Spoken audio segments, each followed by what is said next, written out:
Her journey has been inspiring to follow. Samantha Sansone is a pediatric nurse at Children's Healthcare of Atlanta who answered the call to help at the heart of the coronavirus pandemic in New York City. And now she's coming home to Atlanta. I definitely going into this thought, okay, I'm gonna, work my butt off for 2 months and then I'm gonna go back and things are gonna be completely back to normal.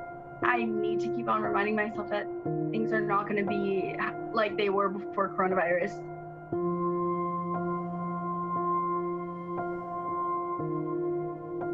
So I have 1 more week until I get to go home.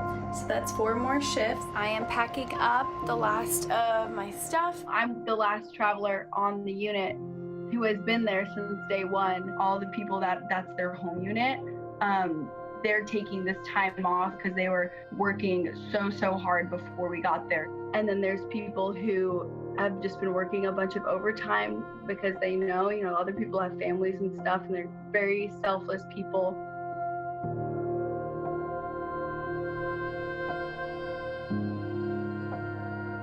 I kind of feel selfish, like I get to go home to my family and my life. Some of these people were totally fine until they weren't. Some of these people were in great health. I think we should probably be more careful than we're being, but at the same time, people are wanting their sanity back and wanting to have social events back because that's what makes us human. Every day I FaceTime Brendan and we talk about how we can't wait to see how Cooper reacts when I'm home. Even when I leave for like 4 hours, he freaks out. I miss them both so much, and this was a very hard 2 months because of that. Home at last. I'm back with my dad.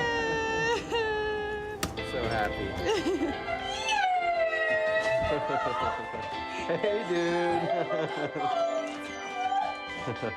At the end of the day, although I'm so happy to be home, I'm also so grateful that I was able to have this experience and to feel like I impacted the world and people's lives, as well as them impacting mine.